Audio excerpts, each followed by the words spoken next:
Chapter 16. Retreat. Lieutenant Goodchalk didn't bother Franz about his Bible reading anymore.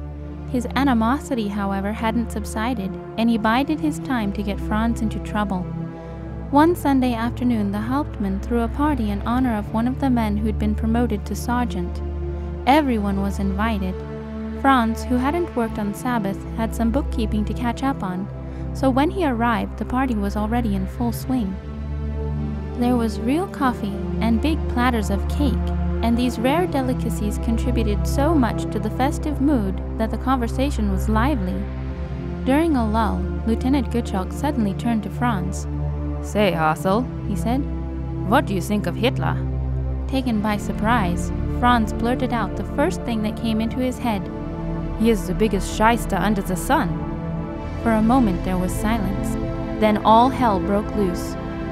Chairs crashed to the floor as soldiers jumped up and began pounding the wooden tables with their fists. In a flash, two old stormtroopers, members of Hitler's Special Sturmabteilung, the SA, had pulled their pistols and pointed them at Franz. "This is treason of the highest degree," they raged, in their fury spraying spittle and crumbs of cake. "We are going to shoot you. Now, out of the way, the rest of you." Into the uproar thundered the Hauptmann's voice. "Quiet here! I tell you I want quiet!" The tumult subsided, but Mikus's voice didn't. "Soldiers," he roared, "this is a private party. We are here to celebrate. We are off duty. There will be no political discussions, and that's an order. How dare you spoil our celebration?" Reluctantly, the men sat down. The stormtroopers crammed their weapons back into their holsters, cursing under their breath. Goodchalk's eyes glittered with hostility. Shortly afterward, the party broke up. Karl and Willy were the first to Franz's quarters. "Franz," Karl said, his voice quavering slightly, "if you don't shut up, you'll get yourself killed, right here at the end of the war." Willy gripped Franz's shoulder in a painful squeeze. "Pull yourself together, man. Keep your own counsel." I know, Franz shook himself free. "My tongue just got the better of me. I'll be more careful." "You know that we don't like Hitler any more than you do," Willy said. "But you don't always have to say what you think." "I know," Franz repeated. "Thanks for the advice." That summer, the German army began to feel as though a mammoth vice were squeezing them. Allied troops landed in France and fought their way east, while on the eastern front, the Red Army pushed the Germans back step by step. The Luftwaffe had long since lost command of the air, and the Wehrmacht had never really recovered from the heavy losses of the previous winter. In the Crimea, the pioneers themselves suffered heavy losses. The soldiers sent as replacements were often mere boys of 15 or 16. Untrained and inexperienced, they fell almost immediately. Day and night, the sounds of shellfire, mortars, and cannons raged as the Russians stepped up the attacks. Fear clutched even the most seasoned soldiers. Sometimes they came to Franz, shamefacedly asking for a new pair of pants. They'd filled theirs in the trenches. When winter arrived, the company finally received orders to retreat. They packed in haste and drove north, eventually reaching Odessa on the shores of the Black Sea. They were expecting a few days of rest, but word came that the Russians were close behind. Early the next morning, they fled for their lives, leaving Odessa's western suburbs while the Red Army entered the city on the east. Continuing through deep snow, the pioneers made good time until they reached the Dniestrovsky Liman, an estuary of the Black Sea about 1.5 miles wide. Here, a hodgepodge of soldiers, civilians, ox carts, trucks, wagons, and animals was lined up waiting to cross the Liman on the barge that served as a ferry. Orders came that only the military was allowed to cross, but as Franz saw the crying women and children, he said to them, "Look, if you are willing to leave all your belongings behind and just escape with your life, I'll put you on my wagons and smuggle you across. But you have to be completely quiet. It is strength forbidden to help civilians." Gratefully, the women climbed on, a few to each wagon, and Franz hid them behind bundles and boxes. At 7 p.m., the last pioneers crossed. At 9 p.m., the Red Army took over, capturing an entire German battalion that had been ordered to build a landing dock. The pioneers were ordered to find billets in the next town, but their stay wasn't an easy one. The Russians launched bombing attacks day and night. Whenever bombs fell, the Germans threw themselves to the ground, the only way they could have a chance against the horizontally spraying shrapnel. Soon orders came to retreat further. Hastily, Franz put up signs to help straggling pioneers know where to find the rest of Unit 699. When the comrades finally caught up, many of them had lost shoes, belts, and caps in the hasty flight. The Hauptmann assembled the company. Men, He addressed them after roll call. most of you own a pair of shoes and a pair of boots. But some of you have lost everything. You have been willing to go through fire for each other. I trust that you will take care of one another's needs. Quickly, the soldiers shared their spare clothing with the ones who had nothing. Then, still hotly pursued by the Russians, the pioneers continued west, traveling day and night until they crossed the border into Romania. The exhausted men rested for a few days in the city of Bralia before heading north into the Carpathian Mountains. During this hurried flight, Franz lost all track of time. One day he spent some moments studying the calendar, trying to orient himself. To his chagrin, he discovered that during the helter-skelter retreat, he had missed a Sabbath. During all the years of the war, it was the only Sabbath he hadn't kept. All the way from Odessa, the pioneers had been busy reinforcing or building bridges across the waterways so that the Wehrmacht could bring back their heavy equipment and tanks. The Germans also had thousands of horse-drawn wagons filled with munitions, clothing, food, and all the gear needed in warfare. Now orders came that only motorized vehicles were allowed on the roads, so the soldiers loaded what they could onto trucks and blew up the wagons. The horses they hitched together and led along the side of the road. Franz still had charge of 30 horse-drawn wagons. Despite orders, he kept them on the road where the traffic moved at a snail's pace. Only at the bridges were they forced off the road. "Herr Hauptmann," Franz asked one day, "we ourselves have built this bridge, and we can't even cross it? Isn't there anything you can do about that?" The Hauptmann sighed and shook his head. "I'm afraid not. We are going against orders as it is, keeping those horse wagons. You'll have to try to ford the river on foot." Franz did, and guided the wagons back onto the road on the other side. High up in the Carpathians, they reached the headquarters of the general. When he saw the company with their wagons, he ran outside, raging and yelling. "Don't you know that wagons are no longer allowed on the roads? It is streng verboten. Where are you coming from? Who is in charge here?" Hauptmann Mikus stepped forward. So much in the German army was streng verboten. "We are Pioneer Park Company 699, he said. "We are one of Hitler's flying battalions, and as such take orders directly from him." "Ah, so," the general said. "That's different, of course. I'll tell you what. You pull your wagons off the road here and wait until nighttime. You may proceed from 6 p.m. to 6 a.m., but not during the day. Otherwise, I will have a riot on my hands." Content with this arrangement, the pioneers made camp while thousands of soldiers rushed by. No one understood how they could be so relaxed with the Russians on their heels. The company ate at 5 p.m., then packed their belongings and promptly at 6 o'clock took off like lightning. Since the roads were empty at night, their travel actually proceeded faster than the motorized vehicles that moved by day. High in the mountains, they reached a signpost. Budapest, Hungary, 897 miles, 1,495 kilometers. They figured that they could cover 30 miles, or 50 kilometers, per night and reach Budapest in 20 days. As their nightly journey continued, they became aware of an eerie glow on the horizon in the direction of Budapest. Willi sidled up to Franz and asked, "Franz, what do you suppose that is?" "I think the whole city is burning," Franz responded. The pioneers rushed on and reached Budapest in a record time of 18 days.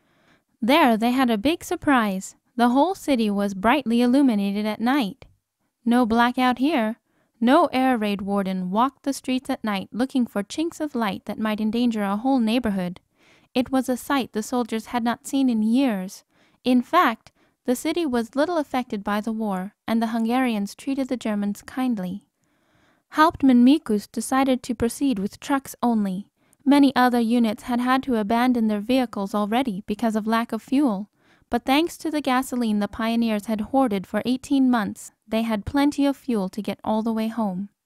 They loaded their belongings onto trucks and gave their wagons and horses to grateful companies who had no transportation. The pioneers were ordered to build a bridge across the Danube for the sea of German troops flooding back. The bridge was completed in 4 days. The retreat became more and more hectic. At the point of exhaustion, the pioneers reached Hungary's Balaton Lake. But there was to be no rest for the weary men. At 2 o'clock the following morning, they were awakened by gunshots. Rattled, a bleary-eyed Hauptmann crashed into Franz's room. Hasel, what's that noise? Seconds before, Franz had returned from a scouting expedition. It's the Russians shooting for trench mortars, sir. They're only a few hundred yards away. What should I do? Sir, Franz kept his voice level and as confident as possible. Do you want to become a Russian prisoner of war? Order immediate departure or we are lost. I can't do that, I have no orders from above. Herr Hauptmann, we cannot wait for orders. This is a time for independent action. In the pitch-black night, the pioneers took off. 3 hours later, they met the commander of the battalion on horseback looking for them. Am I glad to see you, he yelled. We couldn't get word to you. We didn't know where you were. You were the last company of the battalion to catch up. On they rushed, eventually crossing the border into Austria. Because the Russians had already occupied the area around Vienna, the battalion was forced to take a detour that took them to Graz, on the southern border of Austria. Soon they were ordered to swing straight north to Bruck an der Mur, and from there north again to St. Pölten. After only a week, orders came to go south again to Mariazell. There was no more logic to their movements. The roads were clogged with the Wehrmacht surging north or south. It was impossible to cover any distance. Franz, who had lived and colported in Austria for 9 years, went to the Hauptmann. Sir, I know this country like the palm of my hand. I can get us to Mariazell on back roads if you like. Relief washed over the weary commander's face. Absolutely, Hasel. Take over the leadership. The pioneers left the main thoroughfares and crawled along unpaved roads up and down the Alps. Yet they reached Mariazell before anyone else, and were able to billet themselves in a large hotel. While the company took stations and held back the Russians, Franz assembled his office and set up the only radio the company had left. For months he had been listening to the enemy station, the only way to get reliable news about the war's progress. On Sunday, Franz strolled through Mariazell, a famous pilgrimage town. At the pilgrimage church, the sermon had just started. Curiously, Franz listened in. Good people, the priest was just saying. Don't worry. If we can't get into heaven through the main gate, God always has a back door through which we can sneak in. We'll all get there somehow. Franz had heard enough. Shaking his head, he moved on. On May 1st, 1945, while Franz was listening to the radio news, he saw Lieutenant Gottschalk walk by outside. Franz yanked open the window and put his head out. Peter, he called. Peter, have you heard the news? I want to express my condolences. The lieutenant whirled, his face chalk white. What is it? He quavered. What happened? Have you received bad news of my family? No, Peter, it's worse than that. Your god just died. He killed himself yesterday. Peter's face turned from white to beet red. He shot Franz a hate-filled look and walked on. A few days later, when several men were clustered around the radio, Mikus entered. An announcement was just blasting out of the speaker. Achtung, Achtung! We are demanding full surrender of the German Wehrmacht. Give yourselves up. Surrender your weapons. Mikus was enraged. Who turned the enemy station on? It is strength verboten, he roared. Herr Hauptmann, Franz said respectfully, there is no other station left. We are surrounded by enemies. The only 2 pockets left that are still held by the Germans are Prague and here in Mariazell. I tell you, Hasel, snapped Mikus, we are not going to lose the war. This is all enemy propaganda. What will we win the war with, sir? Franz asked, wondering whether Mikus actually believed what he was saying. We have no more food, clothing, or ammunition. For months now we have eaten bread that consists of 50% sawdust, and we can't get any more supplies because the enemy is in control of everything. Mikus had been open when alone with Franz, but now he betrayed a rare moment of indecision before others of rank and file. You have a point, sir, he said in a low voice. Frankly, I'm so confused, I don't know what to do. Why not go to the commander of the battalion and get directions? Half an hour later, Mikus telephoned Franz. Hasel, call our soldiers back from the front and burn all secret documents. Save the non-classified files. Franz immediately sent messengers to recall his comrades from their stations and had them load the vehicles. In the courtyard, he built a roaring fire and tossed in all the files, the non-classified along with the secret ones. Mikus strode in. What are you doing? You were only to burn the secret documents. Sir, Franz said, the war is over. We'll have no more use for these things, and we don't want the Russians to find them. Let's destroy them and keep only our money and our service records. Lieutenant Gottschalk stepped to the fire to rescue the files. We are never going to capitulate. Lieutenant, Franz said, you need to learn something important. The tide has turned. Up to now, you called the shots, but you can't harm me anymore. Because of my Christian beliefs, you have wanted to do away with me all during the war. Now, those same Christian beliefs are going to be your salvation, because I am not going to turn you in for war crimes. Just then, a voice boomed over the radio. Germany has surrendered. I repeat, Germany has surrendered. It was May 8th, 1945. The Hauptmann called headquarters, then assembled his men and told them, Men, the surrender is official. The enemies have signed a treaty that states that all German soldiers who cross the river Enns by 11 a.m. tomorrow morning will become American prisoners of war. The ones who don't make it will fall into the Russian hands. From now on, it's every man for himself. Take the vehicles and fly. Good luck to you. Franz, Karl, Willi, and Sergeant Erich decided to stick together. They pulled out at 10 a.m. The Russians entered Mariazell 30 minutes later. Hordes of Germans were already crawling over the high alpine passes, all heading toward the common goal, to reach the Americans before it was too late. If a wagon lost a wheel, it was heaved over the cliffs. When trucks ran out of gas, 20 men immediately surrounded it and sent it to the same destination. Sometimes an hour was lost before the road was cleared again. During these involuntary stops, Franz and Karl climbed down the mountainside and scavenged among the discarded vehicles. They returned with a cache of canned goods, cigarettes, and armfuls of cowhides. They loaded the things onto their own truck and continued on. One or the other would glance at his watch and anxiously calculate the distance yet to be covered. The next delay came when the road ran alongside a clear mountain stream full of trout. Looking down, Willi said, Hey guys, let's shoot some fish.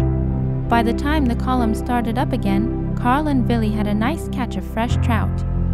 Finally, from the top of a mountain, they saw the river glistening in the distance like a silver ribbon. Would they make it? The defeated Wehrmacht all but stampeded to the distant goal. At 10:30 a.m., Franz, Karl, Willi, and Erich crossed the bridge over the river Enns. For them, the war was over. American soldiers met them on the other side. Stop, they said in simple German, and gestured to one pile. Weapons here, they said, gesturing to one pile. Ammunition there. Franz unbuttoned his holster and tossed his wooden revolver on the heap. Willi's eyes stared from their sockets.